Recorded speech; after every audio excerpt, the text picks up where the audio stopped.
আসসালামু আলাইকুম। আজকে আমরা যেটা নিয়ে আলোচনা করব সেটা হচ্ছে ট্রান্সফরমার। আমরা বাজারে যে সকল ট্রান্সফরমার দেখে থাকি তার মধ্যে আমরা বেশিরভাগ ইউজ করে থাকি স্টেপ ডাউন ট্রান্সফরমার। আসলে আমরা যে ট্রান্সফরমারটি বানাবো বা যেটা নিয়ে আলোচনা করবো সেটার মাধ্যমে আপনি স্টেপ আপ বা স্টেপ ডাউন দুটি কাজে ইউজ করতে পারবেন। তা চলুন শুরু করা যাক।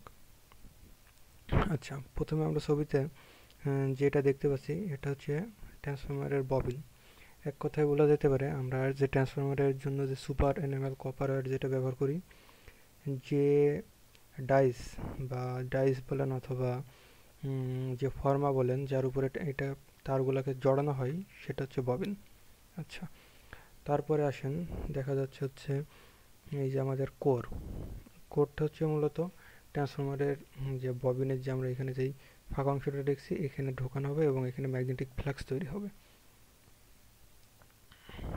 তো এই কোর হচ্ছে দুই টাইপসের আছে এখানে, একটা হচ্ছে ই কোর, একটা হচ্ছে আই কোর। এই যে ই টাইপসের যেটা আছে এটাকে বলা হয় ই কোর এবং লম্বা যেটা আছে এটাকে বলা হয় আই কোর। আর এরপরে যেটা আছে এটাও ববিন, মানে মূলত আমি এখানে দুটো ববিন দিয়ে দেখাচ্ছি আপনাদেরকে। আচ্ছা চলুন তাহলে মূল কথায় যাওয়া যাক। তো ট্রান্সফরমারের মোটামুটি দুইটা সাইড থাকে, একটা হচ্ছে প্রাইমারি সাইড, অপরটিকে বলা হয় সেকেন্ডারি সাইড। আমরা যখন প্রাইমারি সাইডে 220 ভোল্ট দিব, তখন আমরা সেকেন্ডারি সাইড থেকে একটা ভোল্টেজ আউটপুট পাবো। এটা নির্ভর করে ট্রান্সফরমারের মানে কি টাইপসের ট্রান্সফরমার সেটার উপরে। যদি আপনার স্টেপ আপ হয় তাহলে ইনপুট ভোল্টেজের থেকে আমরা আউটপুট ভোল্টেজটা বেশি পাবো। আবার যদি ট্রান্সফরমারটি স্টেপ ডাউন হয় সেক্ষেত্রে আমরা ইনপুট ভোল্টেজের থেকে আউটপুট ভোল্টেজটা কম পাবো। তখন ট্রান্সফরমারের হিসাবটা মোটামুটি কীভাবে তৈরি করা হয় আমরা এটার উপরে একটা স্বচ্ছ ধারণা নেব। তো এখানে দেখেন, যেখানে আমাদের কোর থাকবে মানে এই এরিয়াটা, এই এরিয়ার মধ্যে একটা আমাদের কোরগুলো লাগাইতে হবে। তো এখানে আমরা আচ্ছা চলুন এটা ক্ষেত্রফল আমরা বের করি। এখানে যে লাল দাগটা দেখা যাচ্ছে তার মানে আমাদের এখানের এই লাল দাগের এই শুরু প্রান্ত থেকে শেষের প্রান্ত পর্যন্ত ধরে নিন আমাদের এটা আছে হচ্ছে 1.9 ইঞ্চি এবং এটা এই যে সবুজ যে দাগটা আছে,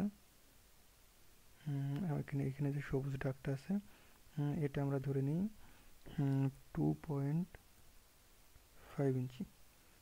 এটা যদি আমরা গুণ করি তাহলে আমরা পাবো 4.75 ইঞ্চি। 4.75 ইঞ্চি। আচ্ছা, এটা বের হলো আমাদের ক্ষেত্রফল। হ্যাঁ, এখন আসেন আমরা টার্ন পার ভোল্ট মানে কত পেসেজ মানে কত পাক আমাদের তারটা যদি আমরা জড়াই ট্রান্সফরমারের ববিনে তাহলে আমরা 1 ভোল্ট পাবো। তাহলে এটা বের করতে হলে আমাদের করতে হবে 7.5 ভাগ আমাদের যে ক্ষেত্রফলটা আছে এই যে 4.75, এটা 4.75। তাহলে আমাদের অ্যান্সারটা আসবে 1.57, 1.57 টার্ন পার ভোল্ট।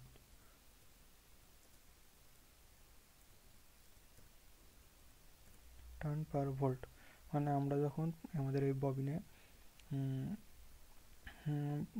যে 1.57 ভাগ দিব তখন হচ্ছে আমাদের 1 ভোল্ট তৈরি হবে। আচ্ছা, এক্ষেত্রে আমরা হিসাব করি আমাদের এসি এসি ইনপুট যদি আমরা ধরি 220 ভোল্ট, এসির জন্য কত পাক দেওয়া লাগবে আমাদের। তাহলে এখানে লিখি for AC, for 220 volt input. 220 volt আমরা যদি ইনপুট নিই সেক্ষেত্রে আমাদের করা লাগবে 220 ইন্টু এখানে আমাদের যেটা আমরা পেয়েছি 1.75, 1.75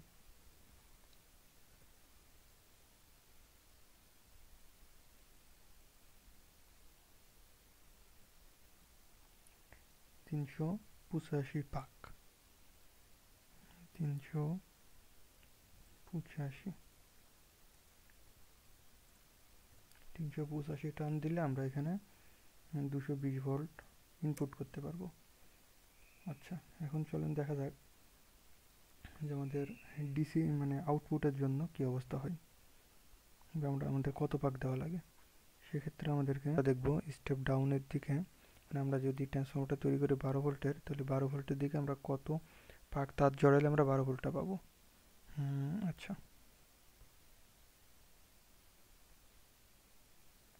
এখানে লিখি ফর 12 ভোল্ট আউট,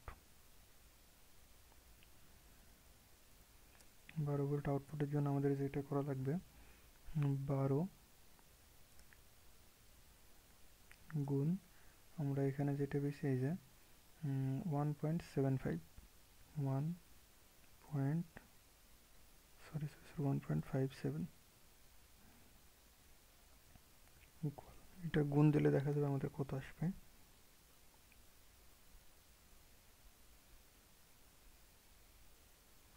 18.84, 18.84 और 19 টন। এই হচ্ছে আমাদের মোটামুটি ট্রান্সফরমারের হিসাব। এখন ট্রান্সফরমারের হিসাবের ক্ষেত্রে মানে যখন আমরা বানাবো সেক্ষেত্রে আমাদের দেখতে হবে যে আমাদের এই যে তার, এখানে দেখেন আমি 3টা কালার দিয়ে রাখছি, হলুদ, নীল এবং বেগুনি। এই 3টা কালার দ্বারা বোঝাচ্ছি যে তারগুলো কীভাবে আমাদেরকে পেঁচাইতে হবে। মানে তারের মাঝখানে কোনো ফাঁকা দেওয়া যাবে না এবং একটি তারের উপর আরেকটি তার বা এলোমেলো করে পেঁচানো যাবে না, তারগুলো লেয়ার বাই লেয়ার পেঁচাইতে হবে। ধরেন আপনি এখান থেকে শুরু করলেন, এখান থেকে শুরু করার পরে আস্তে আস্তে এই সাইডে যাবেন এবং শেষ করার পরে আবার আস্তে আস্তে এই সাইডে আসবেন। আর আরেকটা কথা, সেটা হচ্ছে আমরা যখন ট্রান্সফর্মার তৈরি করবো অবশ্যই কোরগুলো খুব টাইট করে রাখবো। কোর যদি আমরা টাইট না করি তাহলে দেখা যাবে আমাদের ট্রান্সফর্মার অতিরিক্ত গরম হবে এবং শব্দ করবে ট্রান্সফর্মারে।